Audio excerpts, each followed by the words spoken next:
Hi there, Jo Zuleika here, founder of the group Women Who Lead with Heart, coming on with this week's live training all about, are you hard on yourself? So many women that I'm coaching right now and so many women in my group, and I think it's just sort of like this, global female experience that I'm encountering of women being really hard on themselves, really driven to succeed, high achieving, results focused women, right? It's sort of like a duh. Of course you push yourself. Of course you want good results. Of course you're, there's a certain element of drive to your success. But what I'm here to talk about tonight is when you take that and it spills over, when it gets beyond what's effective. So if you suffer from self-doubt, self-criticism, that inner critic that's kind of like tormenting you, if you feel not enough, if you sort of have like this inner monologue going of everything that you're doing bad and wrong and you should be better and more, this talk is for you. Why do we push ourselves so hard? Well, I kind of know why, and I've got the answer for you too, and hopefully you're going to find great relief in this training. Why? Our whole society is set up this way, right? We've been socialized to perform, to, do good, to be better, to get results, to get the A, to get the pat on the head, the gold star, the symbol of approval from an authority figure. That's where all this comes from. But what happens for us is after you graduate, after you get the degree, after you reach a certain station in life, that kind of striving and driving starts to actually chip away at your real life energy, and it's not that productive anymore. So I'm not selling out the fact that you might feel identified as a high achieving woman, as somebody who gets results, who makes things happen. High five, way to go. But what I'm talking about is if that goes to a place of self-criticism and self-doubt, where doing becomes what defines you, and you feel almost tormented by the need to keep striving and proving, if it leads to negative self-talk and just pushing yourself, then there's gotta be a different way and a better way. Are you with me? If you're joining me live, send me an emoji, or if you're on the replay, I'd love a hashtag replay. I want to know who's out there in my community that's tracking. This is like this one-way inspired conversation, and I hope that you're picking up what I'm putting down. Okay, our society and women in particular are addicted to doing. Our doing is what we feel is our being. You tracking me? We feel like we have to do good to be good. When we are doing, it sort of assuages, it calms, it strokes the fur of our inner striver that feels better when we're getting ahead. But I want to give you an analogy because pretty much all the gals in my group have already become quite accomplished and achievement oriented. You're right there in your life. You're ready for the next level. But man, you're driving yourself so hard. Man, you're really undercutting your own confidence and credibility with some negativity and self-talk that isn't helpful. So here's my beautiful analogy for you. And anybody who becomes a coaching client of mine is very well accustomed to me using this analogy. And I hope you like it. It's kind of fun. You ready? Here it is. Life is like a river, and you are never in the same place at the same time, on the same day, in the same year, in the same period of life. If you think about the metaphor of a river, it's always moving, it's always in motion, it's always traveling, it's always going somewhere, it's always accommodating boulders and rain, it's always coming up in level or down in level. There is a dynamic quality to water flowing. And your life is like a river flowing. And you want this. You don't want to stagnate and stay the same. You want to grow. You want to evolve. You want to achieve and thrive and have progress. So I'm not talking about selling out that life force in you that wants to get promoted or wants to be bigger and better and wants to grow. But what I want to teach you is how to do it most effectively. If life is like a river, if your life is like a river, you've got two options with your little boat. You enter that river and you either point that boat upstream and paddle away, grinding, striving, pushing, efforting, rowing, suffering, achieving. You're rowing upstream, or you let the flow, you take your oar out of the water and you let the flow slowly point the nose of your boat downstream, and you see that when you're aligned with the flow, when you're aligned with the direction of the way your life is going, when you're aligned with the strength of the flow, when you go with the flow, it's effortless. You're floating, you're gliding, you're going. You are having fast forward motion almost despite your effort, not because of it, because you are aligned. And so the metaphor here is the flow is your strengths, your characteristics, your unique personality, the way you are wired, the ease in which you show up in your own life and in the world. That's the flow of your life. When you let your boat point downstream and then you row like crazy, you are having the most exhilarating, invigorating, exciting, process-centric achievement experience that feels good, not hard. So I'm wondering is, as you're listening to this one-way dialogue of me sharing this with you, if there's a part of you that says, well, effort equals progress. Like, I have to row. I can't just sit in bed all day. I can't just, watch TV. I can't just not try. It's only, through effort that I have any achievement at all. And I hear you. And again, remember, there was a time where being very achievement focused and very much rowing upstream was what you needed to do to get established in your career and get established in life and get your degree and interview well and sort of pull yourself together. But there are also moments in your life that require fundamentally less effort. And I want to share those with you. There are the beautiful, magical, absolutely magic moments of your life. When you fall in love, you're not trying hard. You're not working at it. You're not, paddling hard upstream. It happens. It's ease.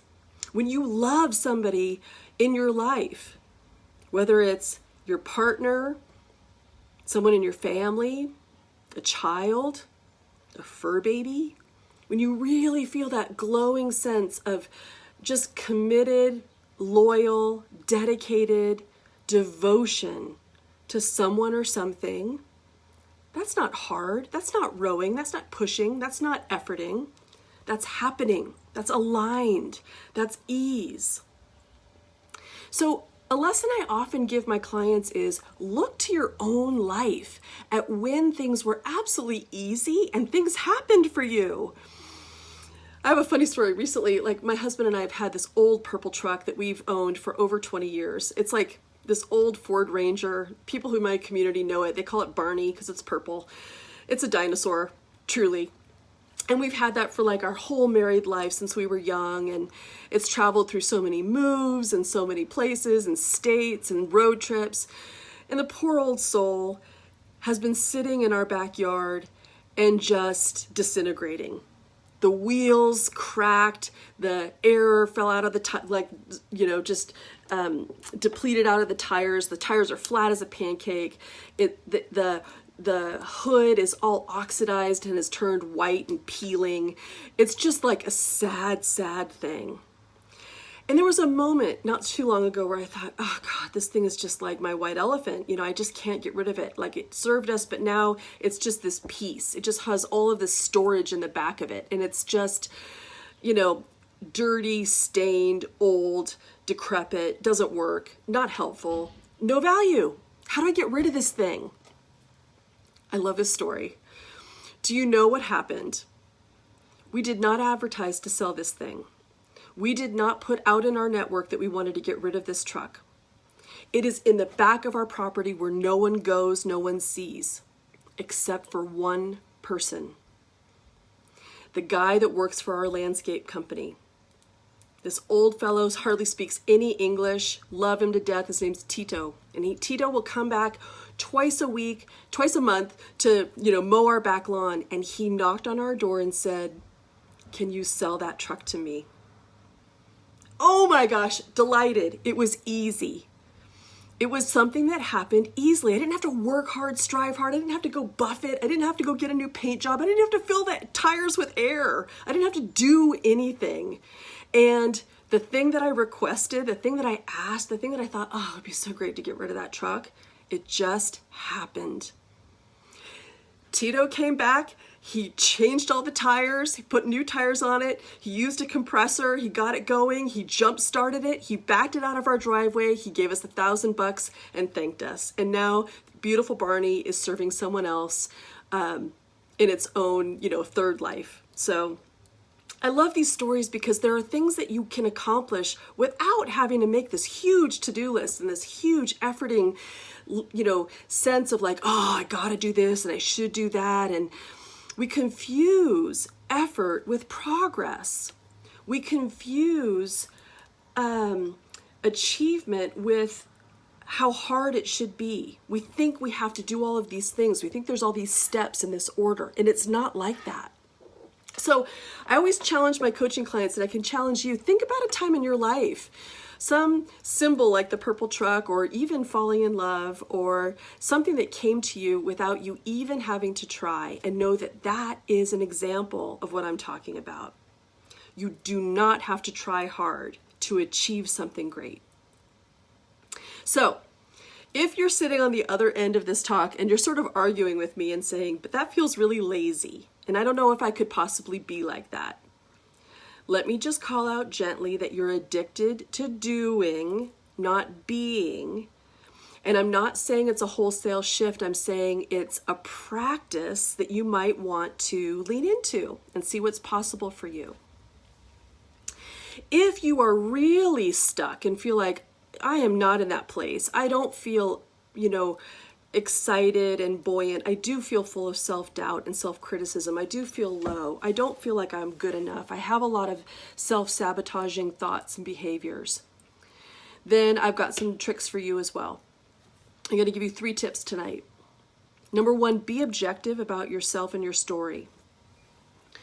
Look at your life and log the successes, like literally journal about them. Get some 3-ringed binder paper and write as many lines as all of the things that have happened that you have created in your life, and know that those didn't happen by luck, by being in the right place at the right time. They happen because you are gifted in a certain way, and achievement is easy for you in that certain way.